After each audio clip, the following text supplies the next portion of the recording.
The Denver Nuggets are 10-2, sitting pretty at the second spot in the Western Conference, and they've won 6 straight behind the number 2 offense and the number 3 defense in the NBA. But the scary truth is that this team should be undefeated. They really should not have lost a game. They low-key kind of got robbed against the Blazers by the refs at the end of that one with a couple of questionable calls, and then they completely blew their opener in Golden State when Aaron Gordon had 50. If it wasn't for those two, they could very well be 12-0 right now, looking like the best team in the league. And as I've been saying all season, if you've watched this channel at all, you'll know that I say that this Denver offense starts with David Adelman. And no disrespect to Mike Malone and what he was able to do, but this is a unit, and there's so many different things you can do with it. Right here, we're going to get into a little bit of a throw-ahead zoom action. And what I mean by that is we're going to throw it ahead to Joe Val. Aaron Gordon's going to turn around and set this screen, and then we got a DHO for Jamal Murray, and we're going to be attacking Rudy Gobert downhill.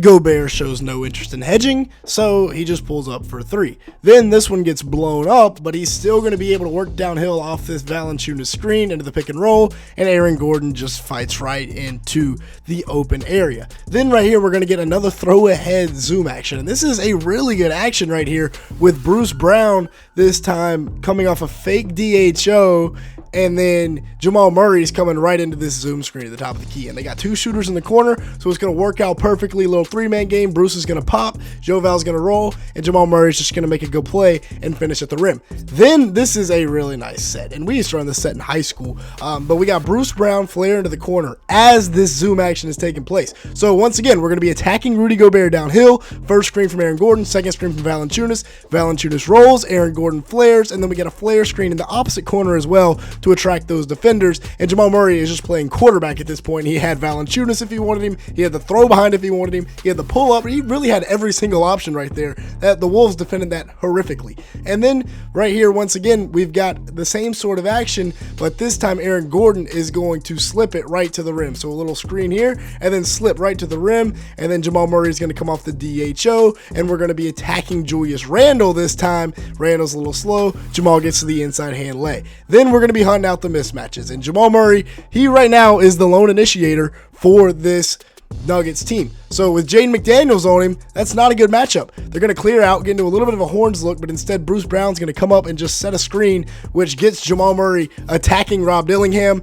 Dillingham has no chance. Now, as I always say, when covering the Nuggets, it obviously helps when you have the best player in the world by a long shot at the peak of his powers. This man Jokic just dropped 27, 12, and 10 with 2 steals in 37 minutes on 8 of 15 shooting from the field, 3 of 6 from beyond the arc, and it was a bad game. That's a pedestrian game for Nikola Jokic. 27, 12, and 10, you're kidding me? That's all he put up? And right here, we're going to get him into the pick and roll action with Jamal Murray, and it's just going to be a short roll playmaker here. But Dante DiVincenzo is going to fly over way too fast, leaving Tim Hardaway Jr. wide open. And that's a really good action right there when you can run that with Tim Hardaway Jr. on the weak side. But I want you to take a look at his post positioning. How many times over the course of a game does he get 2 feet in the paint when he is catching the ball? And if Joker gets 2 feet in the paint like he did versus the Clippers, where he put up 55 and 15 on 23 shots, 18 of 23 from the field, 5 of 6 from beyond the arc, he's going to be remarkably efficient. Here, he catches with 2 feet in the paint. They get him into a little bit of a UCLA action where Tim Hardaway Jr. is going to set the back screen for him coming downhill. Normally, you run this with a point guard. Instead, they run it with their 6'11", 285-pound center getting downhill, and it's hard to stop the train when he's getting downhill. During the Nuggets' 7-game win streak, Joker is averaging 35, 12, 11, and 2 in 34 minutes, shooting 71% from the field and 55% from 3. This might be one of the greatest 7-game stretches in NBA history. And again, look at the positioning. He's got 2 feet at the restricted circle. That's how good he is at getting down there, sealing off the defense, and finding an easy 2 points because he's got some of the best touch in NBA history.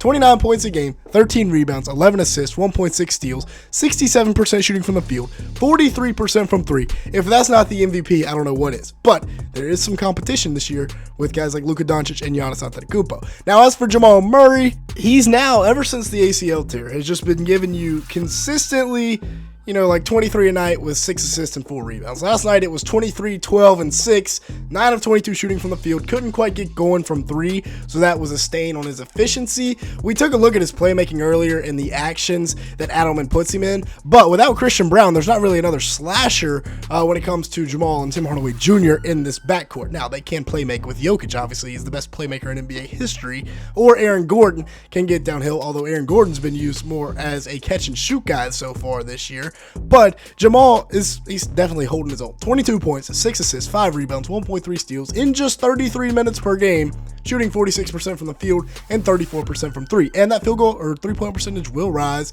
I mean, he shot 40% from 3 or 39% right at that mark for like the last 3 years. It's going to come back up. It's just an early season, a little bit of a slump. He was working in some straight ISO, and then we had the pick and roll work as well, where he's just with Jokic, and that's probably the best two-man game in the world right now, and it has been for the last couple of years. With that being said, if you've made it this far in the video, make sure to hit the like button, leave me a comment down below, and hit that subscribe button. 93% of the people that watch these videos are not subscribed. If that's you, let's go ahead and fix that. Then let's look at Tim Hardaway Jr., who quietly has been an amazing addition for this Denver Nuggets team. He's out here hooping every night.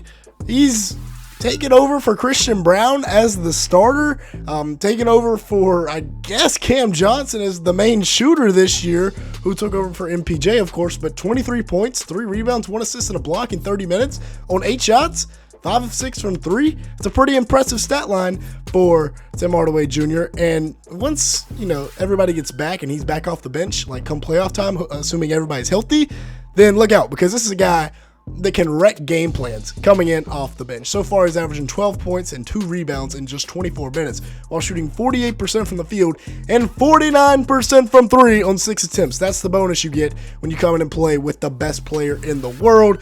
You get great looks, and that's not a great look. That's just a great shot right there. Aaron Gordon, like we said, 3-ball revolution. The dude has been shooting the blood off the ball as of late, and he has been very much needed for this Nuggets team because they are one of the best 3-point shooting teams in the league right now. 23 points, 10 rebounds, 2 steals, and 2 blocks last night on 8 of 15 shooting from the field, was 4 of 6 from beyond the arc, and is just playing some really good basketball right now. The athleticism is starting to decline a little bit, not much. He's still got some bounce, but the 3-point shooting is evolving. He's averaging 20 and 6 so far this year on 53% shooting from the field and 47% from 3 on about 5.4 attempts per game.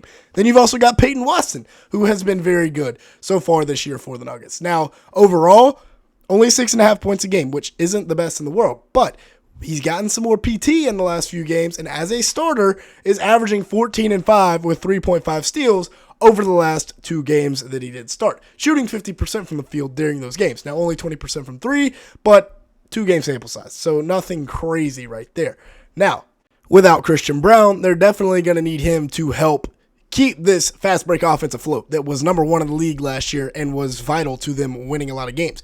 Valanciunas, very solid. I mean, like we talked about in the offseason, you finally get Jokic off the court, and then instead of 88-year-old DeAndre Jordan, you get to bring in Jonas Valanciunas, who is not young, but I mean, he's not that old. Bruce Brown playing well, coming back to Denver, being able to facilitate off the bench, drive gaps. Christian Brown is out 6 weeks, so that doesn't help anything. And Cam Johnson is also out. Nuggets fans need to stop panicking there. Once they get these 2 guys back, they'll be insane. But winning without these 2 guys just shows how deep this team is. They finally have depth this year. With that being said, that's going to be it for today's video. Thanks so much for watching. Make sure to hit the like button. Leave me a comment down below and hit that subscribe button. Looking for about 200 likes on today's video. And with that being said, thanks so much for watching today's video.